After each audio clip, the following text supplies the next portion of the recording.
Although the town of De Smet, South Dakota is probably best known for Laura Ingalls Wilder, who wrote the Little House on the Prairie books, it's also home to Todd Wilkinson and his family, who together own and operate both a cow-calf and feed yard business.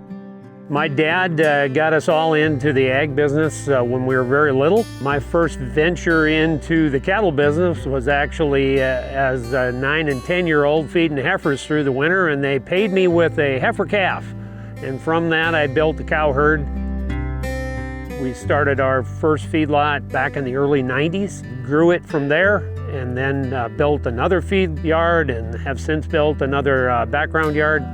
So the operation has grown.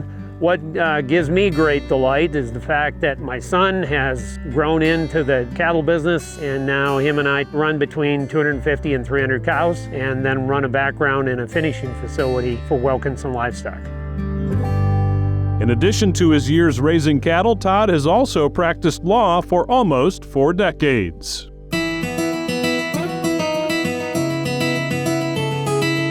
The area that I have developed a little bit of a niche for is pretty heavy ag-oriented and estate work. I work with producers in multiple states, dealing with some things that a lot of people would recognize, like CAFO permitting and trust and estate setups and succession planning for farmers and ranchers.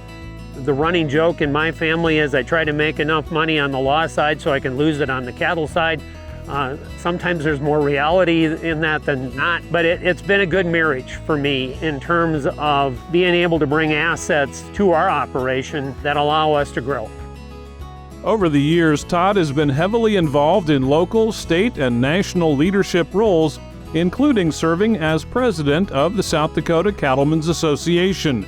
Having been a part of agriculture his entire life, Todd knew he wanted to have a voice in the beef industry's decision-making process. If you run into me across the country, one thing that I will say time and time again is if you're going to be in the industry, don't just talk the talk, you need to walk the walk. And I have made it a commitment of mine to be very involved in trying to change the things that I feel need to be changed. And when I saw what can happen if you get both feet into it, I was committed, and I haven't looked back since. And I don't regret a minute of all the hours that I placed into it.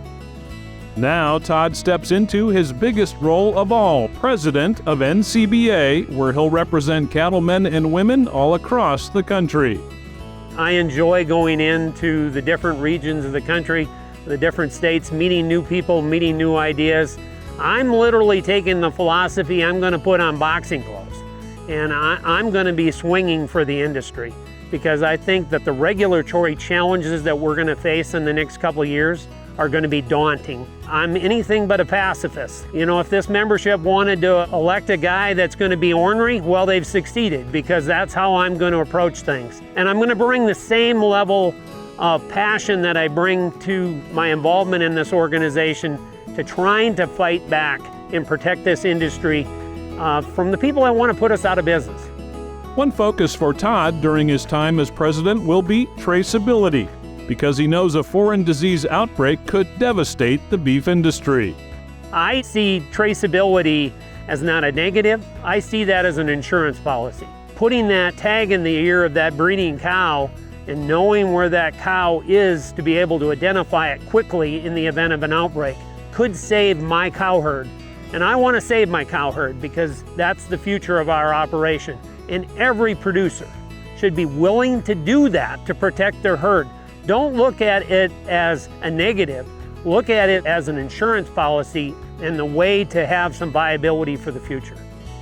Despite spending some time on the road in his role as NCBA president, Todd will continue his work with the South Dakota Cattlemen's Foundation to put on the Primetime Gala. This annual event raises money to provide beef to food-insecure families throughout the state.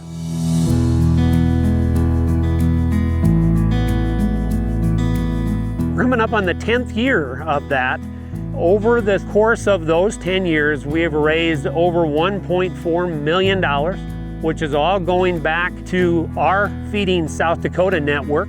Goes out to all of the counties in the state of South Dakota, into the food pantries.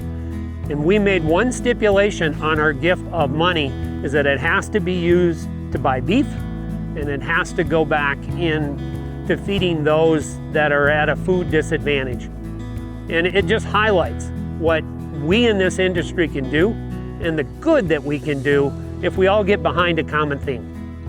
It's clear Todd is committed to the beef industry, and he's excited to lead an organization like NCBA that brings together cattlemen and women to fight for common goals. Part of the reason I'm doing this is to make sure that this industry is here for my grandchildren and their grandchildren, and that they have the opportunity to come back on this piece of ground and run cattle 100 years from now. So yeah, I'm passionate about NCBA. I won't back up an inch on my commitment to this organization, and I am committed, as long as I'm walking this earth, to be trying to make things a little bit better, and NCBA is one of those ways that I think I can do that.